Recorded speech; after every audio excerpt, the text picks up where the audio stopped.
How are you doing? This is Martin from Gardens for Life. So in this video we're going to dig up some Apios, probably the most satisfying of all tubers to actually dig up, my favourite anyway, because it kind of comes on a string, like the tubers actually form on a string, and I'll show you that here in a minute. And it looks a bit like a sausage link or something like that, but the tubers are really quite delicious as well. And they're perennial, so you can grow those year after year or just leave them in the ground as they are in a permanent spot. But you do need to grow them indoors. You don't have to, but I would highly recommend growing them indoors because the productivity is like triple. So we're going to do a comparison too. Later on in the season we're going to dig up the ones outside as well. And here we are in our little indoor food forest, which is a bit of a top secret project yet because it's not finished, and we're going to show you that later. But I just tell you that we just recently planted 20 fig trees here and various other plants, including Corsican mint, thanks to our friends from Bull on Ark. We have a number of other plants here too that we're using, just mostly planting for propagation purposes. But we'll show you the Apios now. They're here now in a permanent bed and in about a foot worth of compost, or 30 centimeters. So we just made sure of it. All right, so this is our little Apios patch here. We have about maybe 4 meters by 1 meter 20 of it, and these sticks are just to give them a chance to climb, but get the space a bit more efficient, use the space more efficiently. So we'll just take those away. As you can see, the stalks have mostly dried up. There's some that are not quite done yet for this season, so we'll leave those in, but these ones here are certainly done because they've gone dry. It's actually a tuber that comes from North America. And back in the days when the frontier days, back in maybe early 18th century or so, or even before then, travelers from the east coast to the west coast of America, North America, used to call it traveler's delight. And there's 2 different varieties of this one. This is actually the sausage link one, is actually called Apios americana, and the other one is called Apios priceana, and we're trying to grow that one too, but it's very, very rare. You can see here, don't even need to wear gloves, or you don't really need tools. These are quite robust tubers. They're quite solid, so you won't damage them even if you were to use tools. Let me just take up some of this here. As you can see, in some places here, you can see they've already air pruned along the side of the bed. You can see them here. Now, the longer you leave them, if you left them for a full year, you get a fair amount of tubers and you can replant those. But if you plant them, if you leave them there for 2 years, each one of these tubers will actually swell, and it'll actually become as big as this one. This is the mother tuber, or one of the mother tubers, I should say. And you can see usually all of these small little ones are hanging off it. You can try and get one of these, you can see here.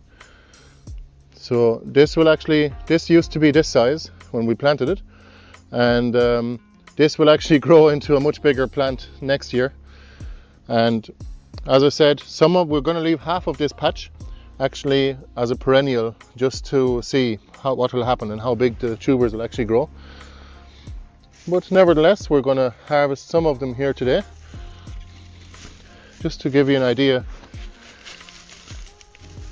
of what kind of a harvest you can expect. Please bear in mind that these have been planted in the ground a little bit late in the year, because the greenhouse wasn't actually ready until probably the middle of June. We'll just take some of these here and put them in the bowl.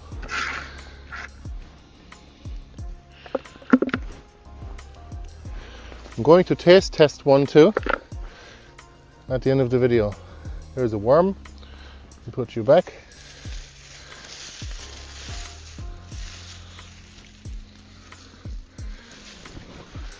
Whoa, look at this one. Check it out.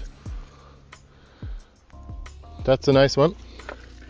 Here's the mother tuber. See, that will be a full plant here now. As you can see, the mother tuber is up here. It's not quite as big, but the rest of the tubers done really well.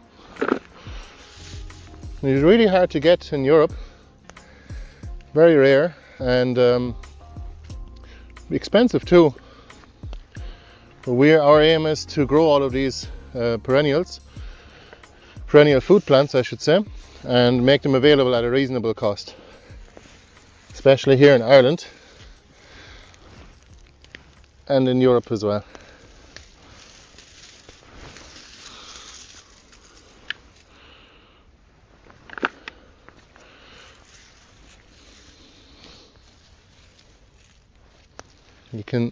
It's very easy to harvest them, as you can see,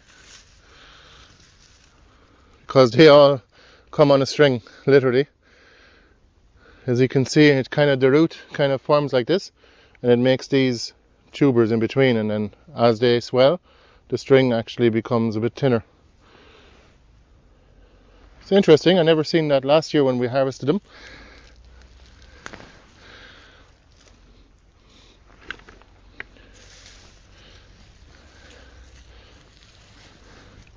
Yeah, it seems to like it here. It's very dry in the greenhouse, so we have no irrigation. We just water them once a week, sometimes a little bit more often, maybe twice a week in the summer. But they are a very drought resistant plant anyway. So here you can see there's actually some of them that got air pruned, the roots, because this is the end of the bed, and you can see they've been trying to expand. So what we'll do is we'll just we'll let them expand in this area here long term, but we're probably going to put a root barrier here just to contain them a little bit. But you know what, if they do expand and take over the place in between all of the rest of the perennials, especially the small trees like the figs, we don't mind actually. It's not an aggressive plant, it's just a really good food plant, and actually has beautiful flowers as well. As far as I know, I don't think you can eat the leaves though. Not too sure about those. But it makes a fantastic root crop anyway. Where have we one? Here's one. Here's a plant. I'll try and see, can I find, there's the mother tuber.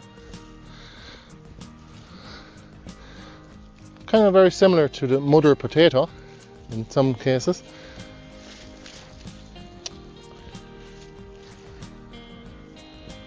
Oh, there is a lot of tubers here.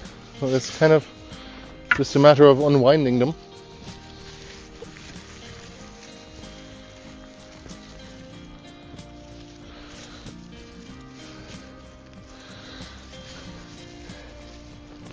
Let's see, can we get a harvest from this side too?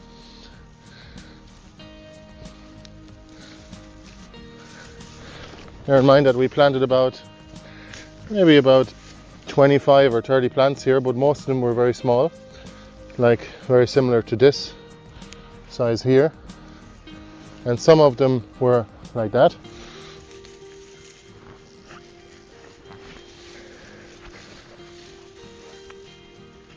Here's one of the plants. Oh, not bad.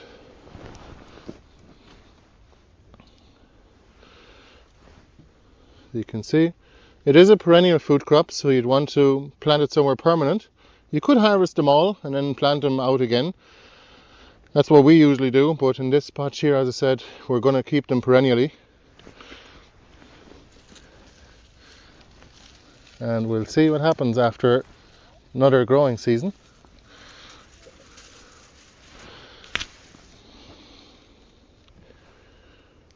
There you go. I took zero maintenance here except for watering because it's indoors, but not very often. They're very drought resistant.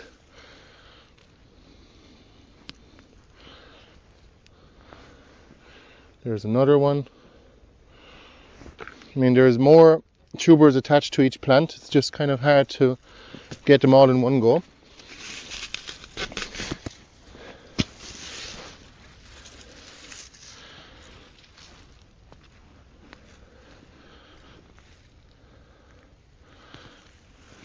There's one. Whoa. No, that's a good one. Actually, I don't know if that's part of it, or is that coming from elsewhere. It is so satisfying though to dig these up, because you need to be so gentle check it out. I'd say that came off another plant. And here's another one. This was planted near the edge, so as you can see it got a little bit more space. So I guess if you space them out a bit more, it'll do much better. We also didn't add any amendments to this bed, just pure compost. So let me just give one a quick taste test and let's see how it is. You see, the flesh itself is actually very white.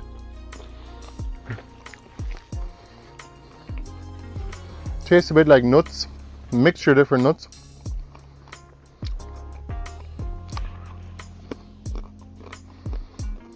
It's good, it's very starchy.